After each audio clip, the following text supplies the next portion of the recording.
North Country Blues, the fifth song on The Times They Are A-Changin', so we're about halfway through the album, and this is an overlooked one, I think. Hollis Brown pretty much gets all the attention, some of which this song deserves. I think this song is arguably just as affecting. The thing is, it ends with a whimper instead of a bang. Our unnamed protagonist, who's going through a very similar plight to Hollis Brown, is going to live out a sad, lonely existence on the margins until they die, so very different from a murder-suicide. But it's the same situation. Grinding poverty, things getting worse and worse, not due to any fault of yours, but to factors far beyond your control. Although it's not explicitly stated, there's little doubt that the song is set in the Iron Range, where Dylan grew up. Iron mining, open-pit mining, like you're seeing here, was the economic driver. It's what caused towns like Hibbing, Minnesota, where Dylan was born, to spring into existence in the first place. So echoes of places like this surrounded Dylan as he grew up here.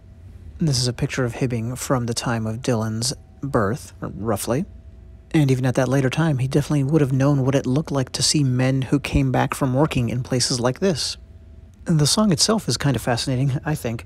You know, Dylan, like so many white kids of his day, was obsessed with the blues, the Delta blues, something from the South. A very different world from Dylan's, but there are similarities, right? A lot of the blues was about hard times, the struggles, including economic struggles, of a marginalized community, eking out an existence as best they can. Well, that applies to miners, and not just coal miners from the Appalachian Mountains, but iron miners from the quote-unquote North Country. So, North Country Blues is a very fitting title, and it speaks to Dylan's biography, where he's from, but then also the music that inspired him so much.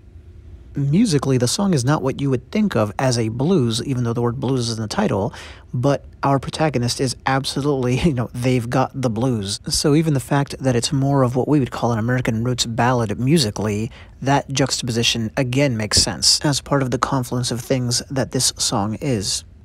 Come gather round, friends, and I'll tell you a tale of when the red iron pits ran plenty, but the cardboard-filled windows and old men on the benches tell you now that the whole town is empty. 6 lines there, and in fact every one of the 10 stanzas in this song has exactly 6 lines, so very uniform, very steady structure and rhythm to the song in that way. Red iron pits ran plenty. Look at how the R and P sounds just kind of crammed in there. In fact, try to say that fast or a couple times fast. It's really difficult. Just another example of how Dylan knows how to craft words and phrases so that they really stick with you even if you don't know it. Here's a northern mining town, the kind of which Dylan is singing about here. The people would be familiar with the red iron. And that refers to the oxidation of the iron, as seen here. The second verse, in the north end of town, my own children are grown, but I was raised on the other. In the wee hours of youth, my mother took sick, and I was brought up by my brother. So we have tragedy striking early on top, personal family tragedy, striking right on top of the economic one mentioned in the first verse. Some great archaic phrasing in there, the wee hours, my mother took sick. You're looking at an open pit iron mine here, by the way. And the song does something interesting with time that I've never seen commented on. Our protagonist starts in the present, then after that, after the first verse, takes their life story from the beginning and works their way all the way back up to the present at the end of the song.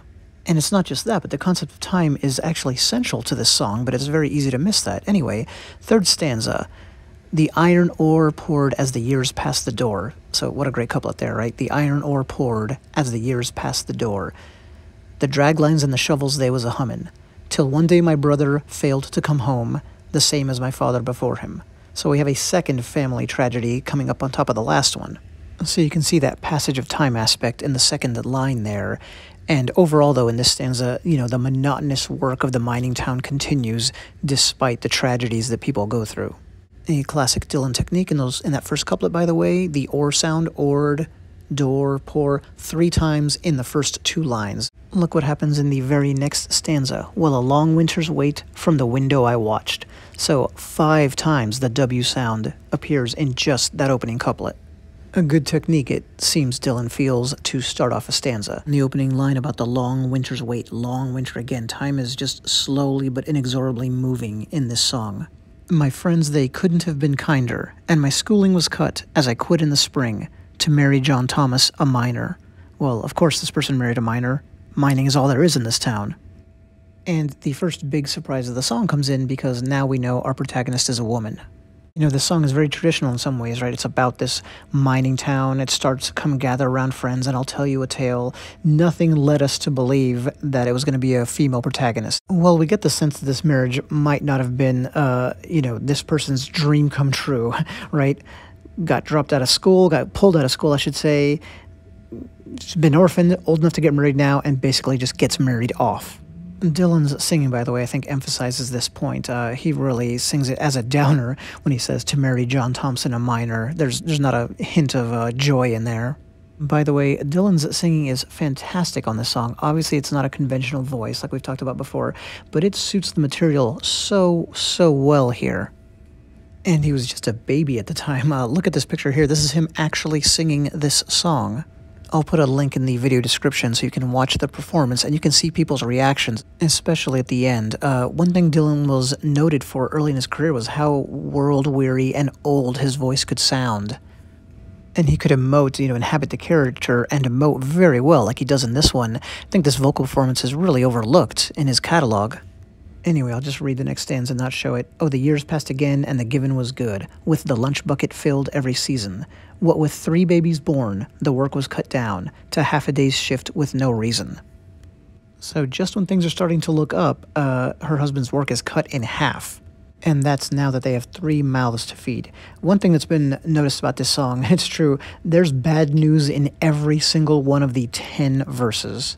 As we trace out this woman's story, or as she traces it out for us, it's just one bad development after another in this hardscrabble life. The part about the work being cut in half with no reason is important.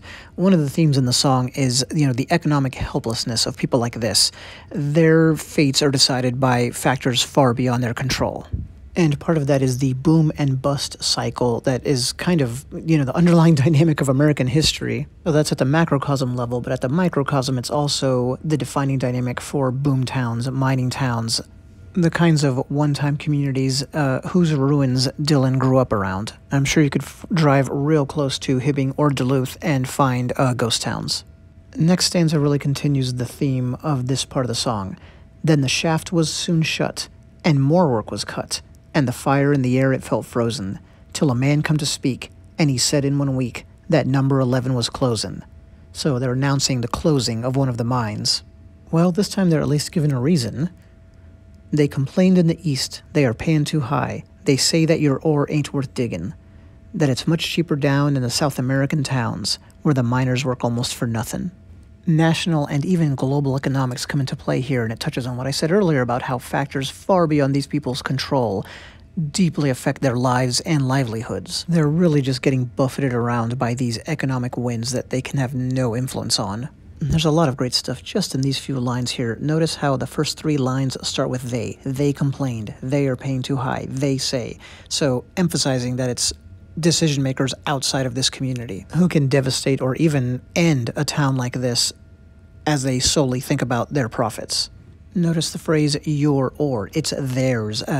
This land and the resource within it, that's all these people have. So they are intimately tied to the land they live on. And the note about the South American miners work almost for nothing. So this almost like competition amongst the global poor just makes the rich richer. I think maybe mine 11 was the only one in town. I mean, that could be, right? It's part of the overall range, but it's the one this town depended on because, here we go. So the mining gates locked, and the red iron rotted, and the room smelled heavy from drinking, where the sad silent song made the hour twice as long as I waited for the sun to go sinking. The town is basically going into a death spiral at this point. And the red iron rotted. It's almost like they're not being allowed to harvest food, right? Like it turning red, oxidizing is like food they're not allowed to harvest rotting and them going poor because of it. Once again, the sense of time dragging is present. Made the hour twice as long. Let's talk about the rhyme scheme that the whole song is built on here. 6 lines every time, like I mentioned. Line 3 and 6 always rhyme, drinking, sinking, but there's always a rise and fall, which really kind of matches the overall story in the song too, this boom and bust cycle. So Dylan's voice will rise up with a line like, and the room smelled heavy from drinking, and then go down as I waited for the sun to go sinking, so despair just comes in. And the couplet in between those is almost always great, where the sad silent song made the hour twice as long. It's kind of a 4-line sandwich, lines 3 through 6, that really define the structure of the song. We can expect that things are only going to get worse, and they do. I lived by the window as he talked to himself. This silence of tongues it was buildin'. Then one morning's wake, the bed it was bare, and I's left alone with 3 children. So if you'll notice, our poor woman here has been abandoned by accident or design by every single man in her life, her father, her brother, and now her husband. And the silence of tongues is a great phrase in here, by the way. Actually, the whole line, this silence of tongues it was building. What a great way to describe a relationship that's about to end, right? They're not talking to each other. The silence is building. The silence of tongues is building. They're getting closer and closer to the end. Reminds me of a marriage counselor or some such that I heard interviewed once who said, marriages don't end with a bang, they end with a whimper.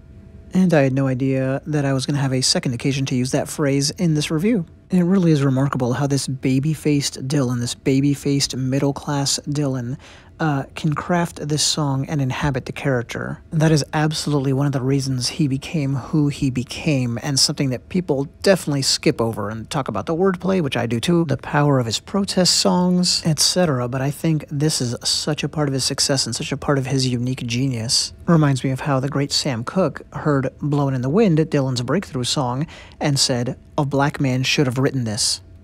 And he was inspired to then write A Change Is Gonna Come, which is basically his version of Blowin' in the Wind. And now let's get back to the concept of time. We started at the present, then we had 8 stanzas going from past catching up to the present, and now we're here, final lines.